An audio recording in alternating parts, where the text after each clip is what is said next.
I texted him and was like, listen, like, I know that, like, you were kind of interested last summer, but now we're going to be working together. So, I mean, we have to keep it professional. You know, right. we can't mix the two. And he was like, I totally agree. Cat.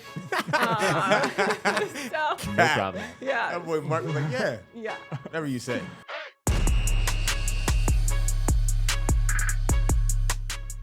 All right, I'm going to start with a couple questions. That's what type of guy I am. I get straight to the point. I don't waste any time. Yeah. Okay. So, Paige, where did you go to school before Mark? Because I know Mark came in later on, right? Yes. So, where did you go to school? So I went to Deer Lakes High School. And Wow. then Whippeal. what was that? The Whippeal. The Whippeal, yep. Okay. So started there and then went to college at Bethany College in West Virginia. Wow. Yeah. And then I ended up going to PT school at Ohio University. So and that's kind of where my story bled into him. And that's where you came in, right? That's right. Okay. So tell me a little bit about you before you met Miss Paige. Where did you start at? I grew up originally in Southern Illinois and then moved down to South Florida when I was 15 years old. Wow. I came back up to the Midwest and went to Xavier for my bachelor's in athletic training, and then came back home to South Florida where I eventually went to PT school at FIU in Miami. And I was practicing a few years whenever I finally met her down there. So my best friend in PT school, Louis, shout out to Louis Fernandez. Louis. He was Paige's clinical instructor in PT school. So I'll let you know, tell her about.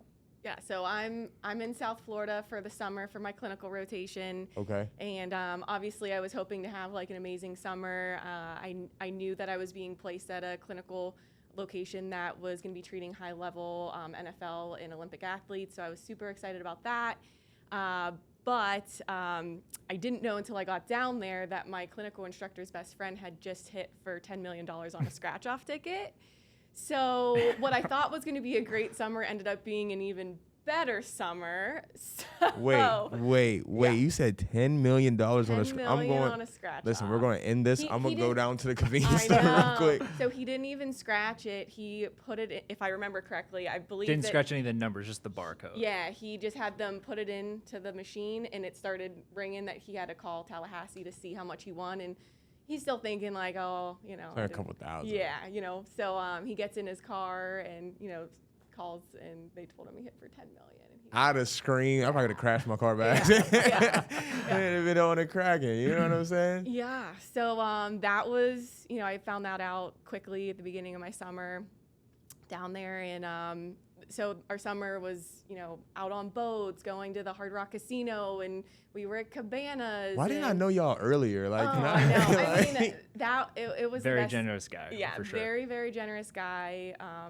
Amazing person. So we had a great summer, and Memorial Day weekend, we went to the Hard Rock Casino, and we had one of those cabanas, and Mark was there, and I saw her, and I obviously was like, I needed to go talk to her. And no, Mark, myself. I need you to keep it real. I want to tell me your first initial thought as soon as you seen Paige. I need to go talk to her. I want to go talk to her and find out more about her. Was you nervous? No, not at all. Oh, so you had your swag on? Yeah, on I felt 1,000. very confident. Okay, But you know, obviously she was living in South Florida, but she's from Pittsburgh. She was going to school in Ohio University. So, you know, where are you staying? Who do you know down here? Right. You're staying in Miami. You're really far away from home. You know, where you're staying. She told me that she was living in a town that I was living in at the time. And then I said, okay, that's interesting. Like, where? And it ended up being the exact same neighborhood that I was living in, literally right next door. Building next door. Yeah. So his parents lived in the condo or the townhouses, and right through the trees was the condo that I was staying in. So that's crazy. I thought that he was just trying to smooth talk me, but he did indeed live right next door to me. Yeah. So yeah. So what about you, Paige? What did you think? You seen this guy Mark coming up to you to speak to you. What's your initial thought? I gotta know what you're thinking. I thought he was handsome, but honestly, I was like, I'm in South Florida for the summer. I was there for like 3.5 months. I had a year of school left. Right. I was like, I'm probably never moving back to South Florida. So, I mean, I thought he was handsome, and I knew he was a good guy, but I just figured like the logistics of us actually working Wasn't out gonna work, were probably wrong time, wrong place type of thing. Right. But then flash forward to a year later. So I had finished PT school and I had messaged him or Snapchatted him that I finished school and, you know, it was graduation day, and he was like, oh, well, you should apply to my clinic. And I was... That boy Mark was shooting, boy, let me tell you. I was like, well, okay. I mean, I had the summer of my life when I was down there the year prior. Obviously, you know, sunny all the time down there. I mean, it was amazing. So I was like, okay, well, maybe I'll apply and see what happens. But I still had a month until I had or a couple months at that point until I had to take my board exam. So I was like, I know I need to study until then. But I had heard that some people work on a temporary license until they take their exam. So I was like, well, if Florida's one of those states, then maybe I could do that. And he's like, well, it is. So you should apply to see what happens and we'll go from there. So I applied, I got the job, and then was planning to move down. And so I texted him and was like, listen, like, I know that, like, you were kind of interested last summer, but now we're going to be working together. So, I mean, we have to keep it professional. You know, we can't mix the two. And he was like, I totally agree. So, no problem. Yeah. That boy Mark was like, yeah. Yeah. Whatever you say. So, yeah, that didn't last too long. Though. Once I passed my board exam, I like had more free time and we started hanging out, and he knew I liked cards and he knew I liked the beach, and he like would do all those things with me, and then, you know, fell in love with his friend group.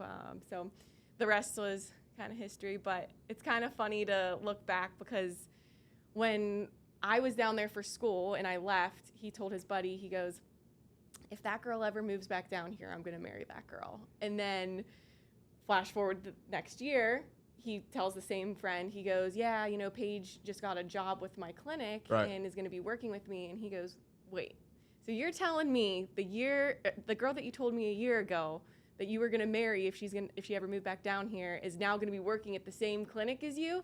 And he's like, yeah.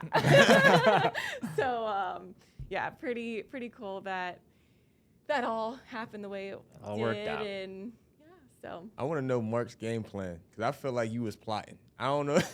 Well, I mean, we still kept in touch, even though she went back to finish up school and pass her boards and all that kind of stuff. Like, you know, it wasn't any consistent, I would say, but every couple months, just to check in. Hey, what's up? How are you? He asked me to go to his friend's wedding. I did. Which She politely did not. declined.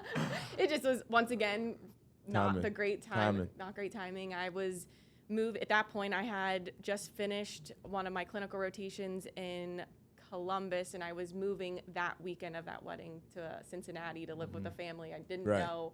I had literally 2 days to get there. I'm like, I can't be going to South Florida for another fun weekend when I need to, you know, focus on school stuff still. So, but yeah, it's kind of funny how, you know, things can evolve and all work out when they're meant to work out, you know? Seriously though, like you guys definitely have like some really type Disney Channel type relationship. Like, yeah. So now my question is like, how did he ask you to be his girlfriend? I'm curious. I want to hear this story.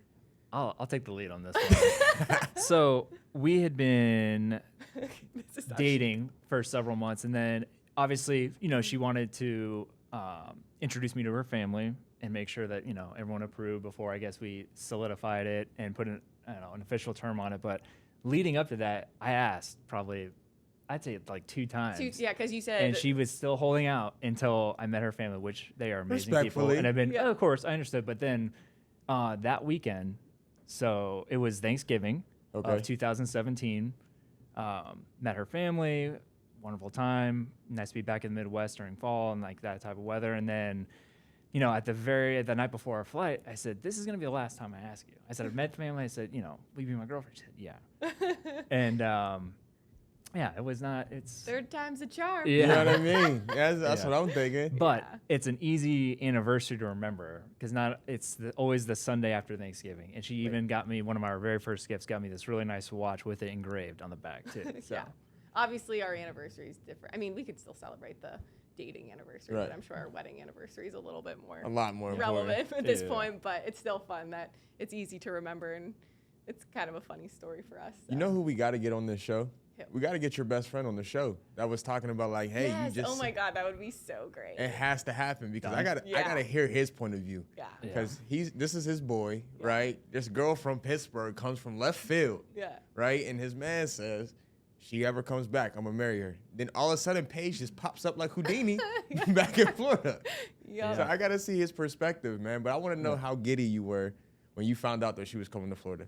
Instantly started plotting. Wait. We gotta recap to the first time I met his parents. Uh-oh. Oh, this is a good story. Oh, So man. I'm down there for summer still. This is before I left to go back to school. And he's like, yeah, we're having a 4th of July cookout. And I'm like, You invited her to the cookout? yeah. So I'm like, oh, he goes, yeah, come on over. Nothing crazy. But I'm thinking still maybe some family, some friends. It was not. I get there. It is his mom, his dad, and us. And we're sitting there having hot dogs on the 4th of July. I was like, oh, I'm meeting the parents. This isn't a cookout in the yard. This is meet family now. So Just get the ball rolling. He said, let's skip the bull crap. Let's just go yeah, straight I to was it. like, oh, that's what I'm here Yeah. for. So. So this man Mark said he was plotting. Let me hear the plot. Let me hear the game. So I wasn't dating anyone serious at the time, but knew that she was, in the clinic I was working, we had both 2 clinicians leave, so we desperately needed help. She was honestly the first person I thought of because I knew she liked Florida. She was towards the end, about to take the boards and everything, get licensed, so I figured why not. And then when she came down, she was very diligent with studying, and that was first and foremost. She wanted to pass those boards and everything, which totally respectable, obviously, but I just knew, like I said, I just knew that somehow, some way, I was going to marry her. And when I found out she was moving back down, I was like, okay, well, that's a huge obstacle that's out of the way. She's actually coming back down. So, but after she passed her boards and we started hanging out more, it just kind of developed, and here we are. Yeah. Been kicking it ever since, man. Yeah. And I mean, it's kind of, I know that people always ask us, how do you work with your significant other? And we've never known anything different. So Right. that's kind of been a unique situation for us. But It's an awesome kind of symmetry looking back at it. So with her being a brand new clinician, obviously you come out with your skill set, but working for a company and kind of being a resource for her in those 2 years of, this is how things are done or why we do it this way or this and that. And then fast forward now, she's the teacher and I'm the student, and she is, pouring into me everything that she's learned in her year being here. So it's just kind of how it comes full circle is pretty interesting. You guys are an amazing couple, man. You guys are funny as hell, too, so I love it, man. But I want to say this because I know Paige is competitive. I know this because she's a dog in her field, right? Mm-hmm. I have to imagine you're somewhat competitive as well. Yeah. So tell me how that works out when you guys play cards or anything. Is it real life competition? So true story, since we've been married, I keep track of of a game that we play called 5 Crowns. Now, I only keep tracking games where we just play. If other people are involved, I don't keep track. But we haven't played too much recently, but there is a running tab on that. But What's the scope? when it comes to work, though, obviously she's been here almost a full year. She has a lot more. But he is I think you strive to Of course, to yeah. beat me at all times, and work included. Yeah, I remember when you first started, and Trisha was like, and he was like, I'm gonna demolish Paige, and Trisha was like, oh, okay. I don't know if you know what you get yourself into, dog. So, but no, he's doing a good job, and but yeah, I mean, even the other day we went for a walk. I'm like, you want to race home? And so we took off sprinting. Did you win? I did win, but we did cut it short because our neighbors were standing outside, and I think they thought we were crazy. Yeah. But we're going uphill, and I was not anticipating her to go that fast off the jump. And I was like, I'm okay. a sprinter. I'm a track runner. I was like, So, all right. Yeah, not many opportunities that I get to kick it into, Do you miss it? Oh, yeah. It's hard to get away from it, ain't it? Yeah, it is. It's hard. I feel like there's not really a purpose for me to train to sprint. You know what I'm saying? Yeah, I mean, I don't. I was a sprinter, so for me to do long distance, it's a huge. It's just very difficult for me, and it's a good accomplishment to do a 5K or Right. a, half marathon or whatever it is, but it's just not the same as sprinting. You know what I mean? So now you guys both played sports in high school? I was not an athlete. I You was- played my freshman year okay, in basketball. He has but to tell you. You'll know where he went to high school. He can tell you about. Well, so I moved down to Fort Lauderdale my sophomore year of high school. So my freshman year in the middle of nowhere, Illinois, I made my basketball team. Also Dog. because my brother was best friends with the coach. Okay. It was not that good, but I moved down to Florida and go to St. Thomas Aquinas. Oh, well, that makes a lot of sense. You know? And you can obviously Yeah. tell a He's like- 5'8" guy of 145 pounds in the middle of puberty against the crop of talent that There you exists go, yeah. there is a completely different playing field. So I was not an athlete in high school. Yeah, I once can't moved lie. down there. That school that you just mentioned is like a prominent school, like the top of the top, the dog of the dog. So Yeah. hey, at least you tried, right? Yeah. You tried. Can't blame you for not making it. It's all right. 'Cause I probably wouldn't have made it. You know what I mean? It's a tough school, man. But you guys are both competitive. Where does your competitive edge come from? I truly think it's my parents getting me involved in all the extracurricular activities Mhm. growing up. I mean, they got me involved in efforts to, make me competitive, but also see the value in teamwork. Mm-hmm. And obviously, just being involved is a great thing to, have on a part of your belt. But I think from there, they always put, and in school too. I mean, they pushed me, to be the best, to memorize. If we had to read something in front of the class, I was memorizing it. Right. I mean, I think my parents instilled that in me very young, and it just kind of translated throughout my life. So, but I think it all started with sports. Feel that. Would you agree that 100%, sports, man. It makes you I think dedicated. that's where it starts. Makes you dedicated. What about you, Mark? It all starts at the house. All starts at home with my family and my parents. Both my parents were educators. My dad was in administration. Okay. So education was first and foremost before anything, before sports, before music, before anything. School came first. And I think that kind of discipline instilled in me at that young of an age has been incredibly beneficial to me in all aspects of my life, because it's that discipline that drives everything we do, whether it's like taking care of our house or work or getting our stuff organized. Like, I think that's where it came from. Yeah, I think both of our parents did a really great job. I mean, they sat down with us. I know you tell stories all Yeah, the time too. I mean, my parents would sit down with me and make sure if I had issues with homework or needed help understanding something, or in the car from sport to sport, we were listening to tapes or, doing homework in the car. Right. And that was always the main focus, but also, trying. It helps with, making the most of your time. I Right. mean, being involved in sports and still having to get your homework done, like, you have to take advantage of the time that you have. And Difficult. if it's in the car between sports, or we needed to stay up late, my mom and dad were both there to help me. We would wake up early and do more stuff before school if I didn't get it done the night before. And with them pushing me to do that and make sure I made that a priority, I mean, that helped shape the rest of my career through school. So. Remember, it was always after dinner. So we had dinner. I remember distinctly as a kid at 5 o'clock every day, my dad would get home. And then as my mom was cleaning up the kitchen, that's where I would study. And after she was done cleaning, she'd say, "Are you ready?" I said, "Yeah." So I'd slide the book over to her, and she'd go through, whether it was social studies or whatever it was, we'd go through each page. And if I got something wrong, she would just calmly close the book, slide it back, and would say, "Come back whenever you're ready." Yeah. Every night. My mom would do the same thing. She'd be like, "You read this again, and then when you're ready, I'll help you." But Wow. yeah, so I think that's pretty Talk Love you, smart. Mom. Yeah. Talk about We elite. love you guys. Man, your parents was whooping some butt, ain't they? Yeah. God dang.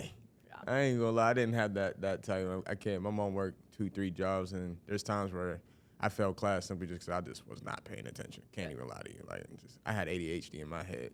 Like, if a butterfly went by, my eyes were. Trey, sorry. Yeah. You know what I'm saying? I mean, I feel, though, I mean, there be times, especially after, a long day, and then you go to sports practice and Man. you're trying to read a book at night, and there would be times where I'd read 3 or 4 pages. I'm like, what did I just read? You're exhausted. Right. So I'm sure that played a Heavy role. But you guys both killed it. You guys both have your PhD, correct? Clinical doctorates. Yeah. Clinical PhD. I'm So gonna it's say it's that referred to as is- PhDs around the office, but they're clinical doctorates. So there's differences, but or all colleges now that are accredited with physical therapy, that is the entry-level degree. So it's a DPT degree, Doctorate in Physical Therapy. You said doctorate, correct? Doctorate in Physical Therapy, yeah. Doctorate. Yep. Doctorate, right? All right. I don't think there anything else needs to be said. No, that's really cool though, man, because I have aspirations to go back to school and get my doctorate just to say I got it. You know what I mean? What are you thinking, like leadership or like what? Leadership. Yeah. I want to be called Dr. Tip. I think it'll be the most hilarious thing in the world. Yeah. So that's my goal, is to become Dr. Tip, as you guys know. When are you going to go back? Honestly, when my paper look right, Okay. because I ain't got time for debt. You know what I mean? So when the time presents itself, I'm going to go back to school, get my doctorate. And then after that, you can't say nothing to me at that point. I'll be the first person in my family to get their doctorate as well as That's awesome. their master's. So, Nice, man. man, well, thank you guys for coming on your own show. Yeah. I'm happy to be here with you guys. And I think it was really cool to see the beginning stages of the Perks, right? Now you guys are where you guys are now. And Paige, you have a twin sister, correct? No, she kind of does look like a twin. I mean, to y'all are me, close. but she has triplets. So yeah, and they're so cute. They're so cute. Now you guys have babies in the plans, correct? Eventually. Yeah. Eventually? Yeah. Now you heard that her sister had triplets, so that means Yeah. it's in the bloodline. Yeah. Yeah. Are you ready? I'm okay with 2 at once. 3 Okay. is. 2 would be cool. At once, off the rip, first child ever, 2 kids. Yeah, 2's fine. 3, I think, is a whole 3 is a other lot. That's a animal. whole nother game. Yeah, but That's a legendary taste.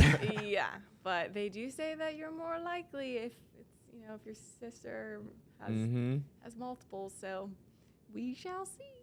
Oh man. Oh man. You ready, Dad? We'll find out. We'll see. All right, y'all. Thank you guys for coming in here, man. I know you guys are busy, got to get back to work, but Yes. it's always a good time to talk to you guys. So if there's anything I can do for you guys outside of here, you let me know, all right? Appreciate it. Trey. Thanks for joining No us. problem.